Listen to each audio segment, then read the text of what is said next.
नमस्कार बच्चों, मैं हूं नीरज राय और स्वागत है आपका न्यू हेवन क्लासेस में।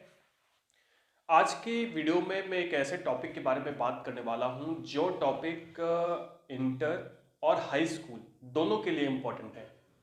दोस्तों एक्चुअली आज की वीडियो में मैं बात करने वाला हूं नेफ्रॉन के बारे में, और नेफ्रॉन के साथ साथ में यूरिन फॉर्मेशन की जो प्रोसेस होती है, मैकेनिज्म होती है, उसके बारे में हम लोग बात करने वाले हैं।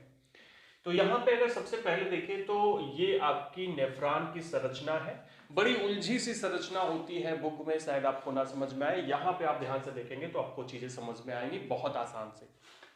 सबसे पहले दोस्तों, अगर आपको आपने ये चैप्टर नहीं पढ़ा है तो टोटली शायद आपको समझ ना आए, लेकिन हाँ, ये नेफ्रॉन के बारे में चीजें समझ आ जाएंगी। नेफ्रॉन के बारे में अगर मैं बात करूं, नेफ्रॉन होता क्या है, तो नेफ्रॉन यानी कि वृक्काणु वृक्क की सबसे छोटी क्रियात्मक इकाई होती है, यानी फंक्शनल यूनिट होती है किडनी की। देखो, फंक्शनल यूनिट का या क्रियात्मक इकाई का मतलब होता है किसी भी संरचना की सबसे छोटी वो चीज जो पूरा का पूरा काम करती है, उसको हम लोग कहते हैं क्रियात्मक इकाई।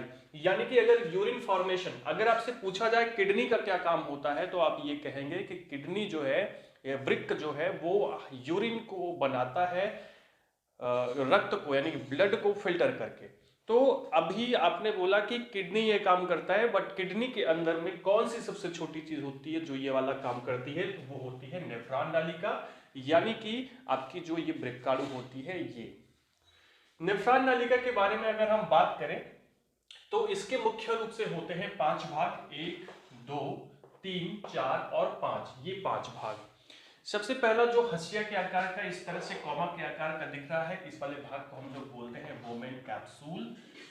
इसके अलावा जो दूसरा भाग है, ये आप ध्यान से देखिए तो इसको हम लोग बोलते हैं पीसीटी। पीसीटी का मतलब होता है प्रॉक्सिमल कॉन्वोल्यूटेड ट्यूब्यूल, यानी समीपस्थ कुंडलित नालिका।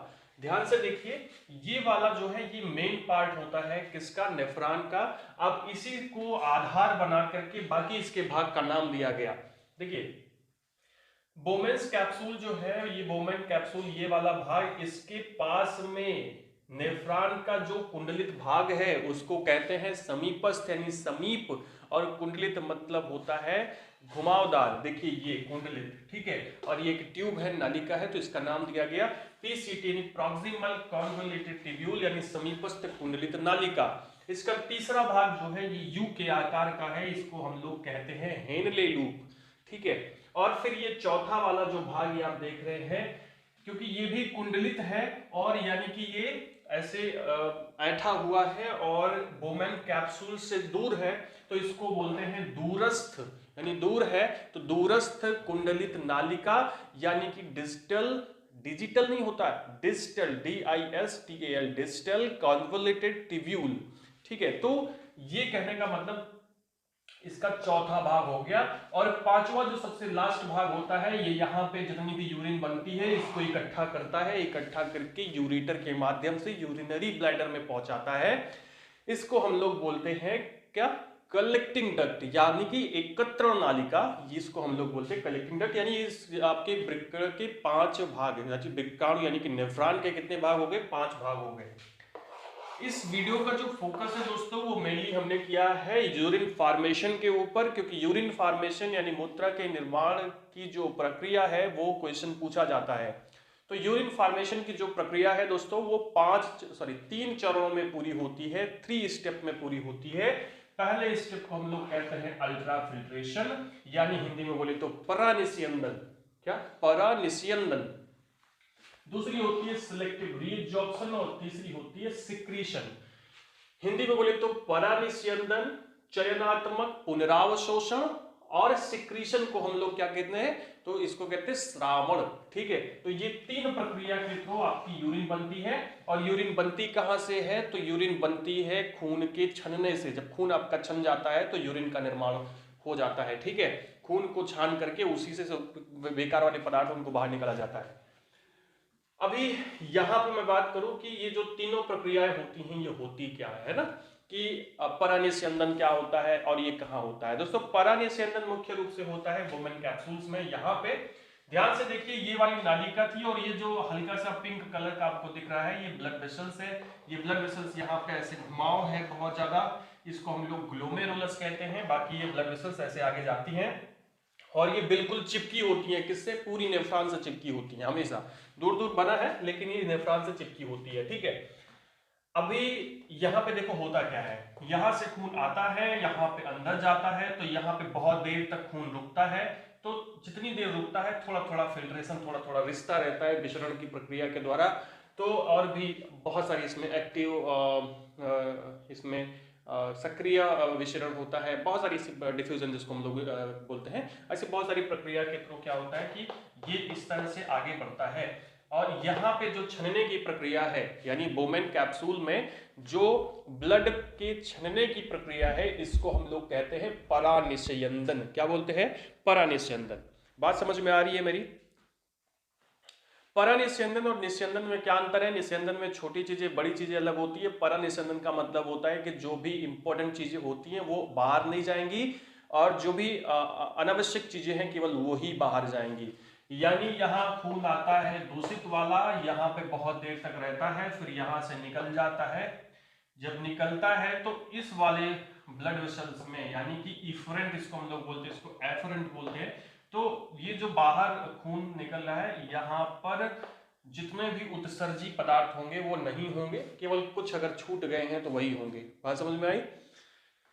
अभी ध्यान दीजिए, तो ये आपके शरीर का भाग हो गया और ये वाला आपके किडनी का भाग हो गया। तो ये परानिस्यंदन की प्रक्रिया, यानी परानिस्यंदन की एक ऐसी प्रक्रिया होती है जो वोमेन कैप्सूल्स में होती है। वोमेन कैप्सूल यानी कि वोमेन संपुट में होती है, इस वाले भाग में।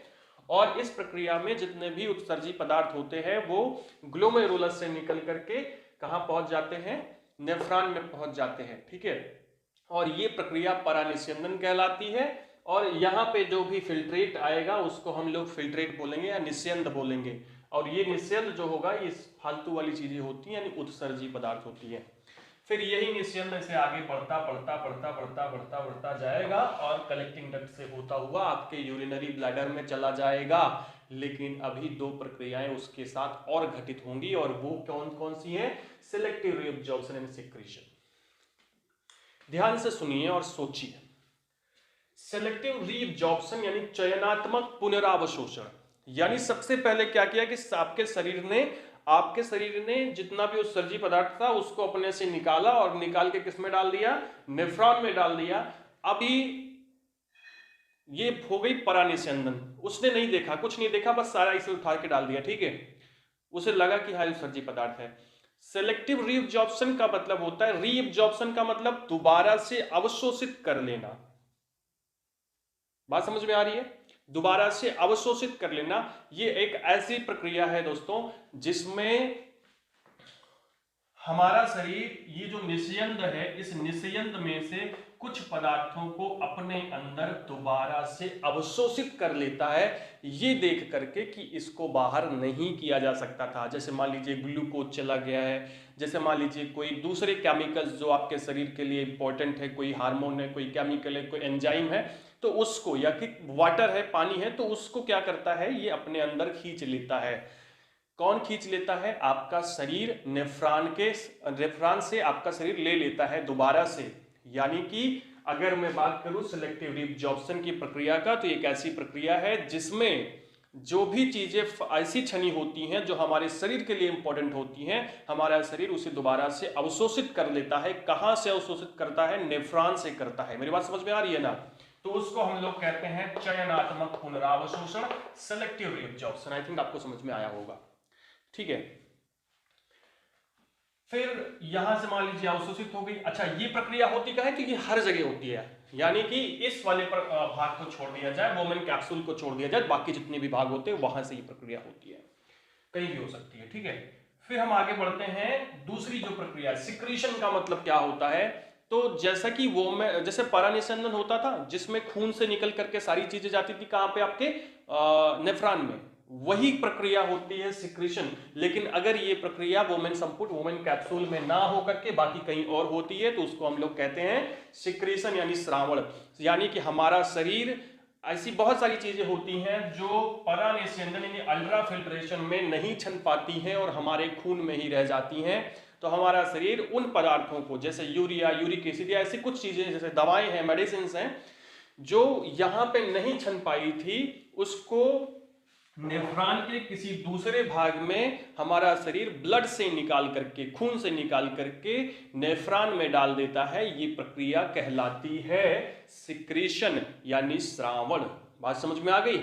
इसमें मैंने जैसे बताया मेडिसिन हो सकती है, मेडिसिन का एक्सट्रैक्ट हो सकता है, यूरिया हो सकता है, यूरिक एसिड हो सकती है।